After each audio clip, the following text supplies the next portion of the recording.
Welcome to our channel world teacher news. మన world teacher న్యూస్లో ఆధ్యాత్మికవేత్తల గురించి, మహాకవుల గురించి,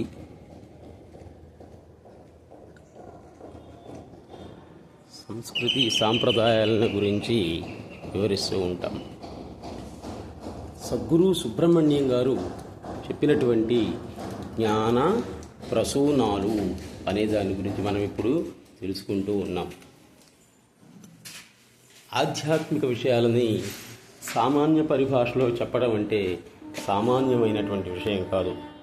అది ఎంతో దైవశక్తి కలిగినటువంటి వాళ్ళు మాత్రమే చెప్పగలరు. అటువంటి వాళ్ళల్లో ఇప్పుడు ఉన్నటువంటి ఆధునిక వీరబ్రహ్మేంద్ర స్వామి సద్గురు సుబ్రహ్మణ్యం గారు మాత్రమే. ఆయన ఒకసారి అందరూ చూసి తరించండి. ఆయన చెప్పినటువంటి జ్ఞాన ప్రసూనాలు అనేటువంటి గ్రంథాన్ని గురించి మనం ఇప్పుడు చెప్పుకుంటూ ఉన్నాం. ఉన్నది అని ఆనందపడవాకు, లేదు అని దుఃఖపడవాకు. ఆ రెండూ కూడా అంటే కష్టము సుఖం, ఈ రెండూ కూడా చుట్టాలు లాంటివి. చుట్టాలు ఇప్పుడు మన ఇంటికి వచ్చి ఎప్పుడు ఉంటారా? ఉండనే ఉండరు. అదేవిధంగా వాళ్ళైతే వస్తూ పోతూ ఉంటారో అదేవిధంగా ఇవి కూడా వస్తూ పోతూ ఉంటాయి అని అంటారు సద్గురు సుబ్రహ్మణ్యం గారు. తోలుబొమ్మలాట పూర్తయిన తర్వాత బొమ్మలు కనపడవు. రాముణ్ణి, రావణాసురుణ్ణి, సీతను, మండోదరిని అందరినీ ఒక పెట్టెలో పడేసి తాళం వేస్తాడు. అప్పుడు మిగిలేదేవాడు? ఆడించేవాడు మాత్రమే. అదేవిధంగా ఈ సృష్టి స్థితి లయాలకు అన్నిటికంటే కూడా ముందు, మధ్య, చివరిలో ఉన్నటువంటి వాడు ఒక్క పరమశివుడు మాత్రమే. ఆయన మాత్రమే మిగులుతాడు. బ్రహ్మ విష్ణు అంటాం, లేనే లేరు అంటారు ఈయన గురువుగారు. శివుడే అవసరార్థం బ్రహ్మగా విష్ణువుగా మారాడు. అదే పార్వతే అవతారార్థం లక్ష్మీ సరస్వతిగా మారింది. కానీ ఉన్నది ఒక్కడే, అతడే మహాశివుడు. ఆయనే అనేకంగా తయారయ్యాడు అని చెప్తారు సద్గురు సుబ్రహ్మణ్యం గారు. చూడండి, ఏం చెప్తాడు. ఈ జగన్నాటకంలో ప్రతి ఒక్కడు కూడా పాత్రధారి అంతే. డైరెక్టర్, ప్రొడ్యూసర్ అన్నీ కూడా ఆయనే. ఆయన చెప్పినట్లు నువ్వు చేయాల్సిందే.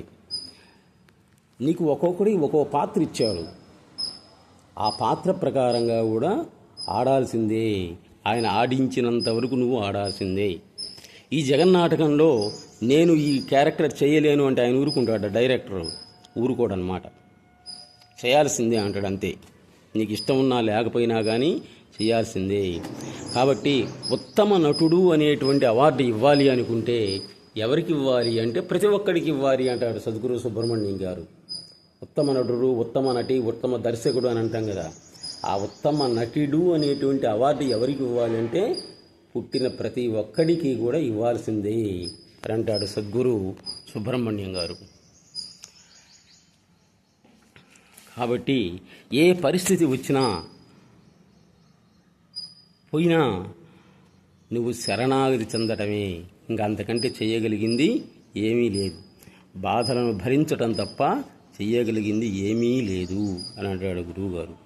నీవు ఎన్ని శ్వాసలు పీల్చాలో, ఎన్ని ముద్దలు అన్నం ముద్దలు తినాలో నీ తల్లి గర్భంలో ఉండగానే ఆయన నిర్ణయించాడు. దాని ప్రకారంగా జరుగుతూ ఉంటుంది.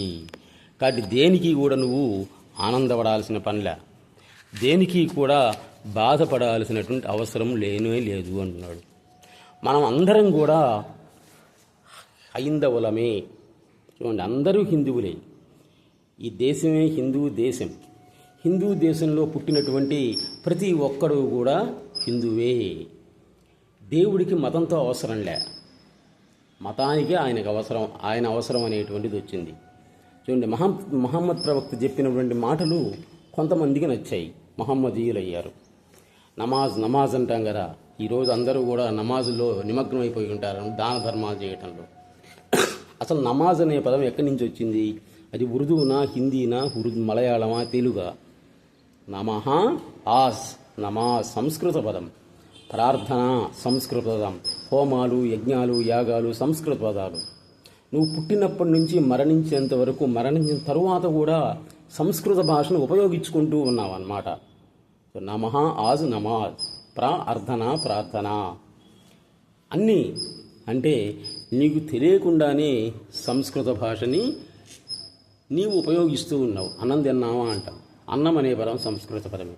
అదే గురువుగారు చెప్తారు, సద్గురు సుబ్రహ్మణ్యం గారు, సంస్కృత భాషను మర్చిపోయినట్లయితే కన్న తల్లినే మర్చిపోయినట్లు అని చెప్పాడు ఒక సందర్భంలో ఆయన.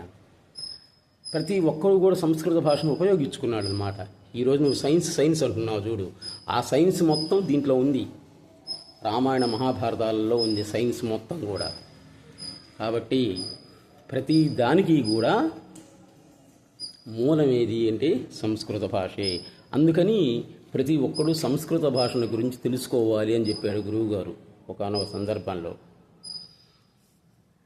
ఈయన చెప్తాడన్నమాట, ఆల్ శాస్త్రాస్ ఇన్ ఆత్మనిష్ట. నీ ఇష్టం ఏ శాస్త్రమైనా తీసుకో, భౌతిక శాస్త్రం, రసాయన శాస్త్రం, గణిత శాస్త్రం, భూగర్భ శాస్త్రం, ఏ శాస్త్రం తీసుకున్నా కానీ అది మొత్తం కూడా ఆత్మనిష్టకు సంబంధించినటువంటిదే. దెర్ ఈజ్ నో డౌట్ అంటాడు గురువు గారు. The essence of all shastras in atmanishta. In rebirth there is no rebirth అంటున్నాడు అనమాట. పునర్జన్మ అనేటువంటిది లేనే లేదు. Not only a new body but a new world is created. పునర్జన్మ అనేటువంటిది ఉన్నట్లయితే అసలు ప్రపంచమే పునఃసృష్టి అనేటువంటిది కావాలి. ఆ విధంగా కావట్లేదు కదా అంటున్నాడు అన్నమాట. For the one who is equanimity not having bheda buddhi there will not be fear of death. ప్రతి ఒక్కడికి కూడా నావాడు పరాయివాడు, నాది పరాయిదనే భేద బుద్ధి ఉంది అన్నమాట. అందువల్ల మనకు మరణ భయం అనేటువంటిది ఉంది. ఆ భేద బుద్ధి అనేటువంటిది లేకుండా ఉన్నట్లయితే ఇంకా మరణ భయం అనేటువంటిది ఉండదు అంటాడు సద్గురు. తల్లి పిల్లవాడికి ఆట బొమ్మలు ఇచ్చి ఆడుకోమంటుంది. వాడు ఆడుకుంటూ ఉంటాడు. ఆమె పనులు ఆమె చేసుకుంటూ ఉంటుంది. వాడికి ఎప్పుడైతే ఆకలయ్యి బొమ్మల్ని నేలకేసి ఇసిరు కొట్టి ఏడుస్తాడో అప్పుడు పరిగెత్తుకుంటూ వస్తుంది అన్నమాట తల్లి. అంతే కదా. వాడు బొమ్మలతో ఆడుకున్నంత వరకు ఆమె రాదు.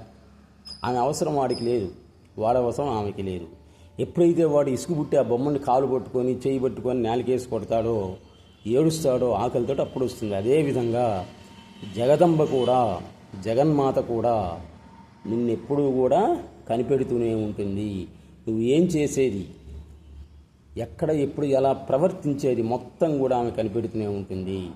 ఎప్పుడైతే నీవు ఆర్తితో ఏడుస్తావో అప్పుడు నిన్ను దగ్గరికి తీసుకొని ఓదారుస్తుంది అంటాడు సద్గురు సుబ్రహ్మణ్యం గారు.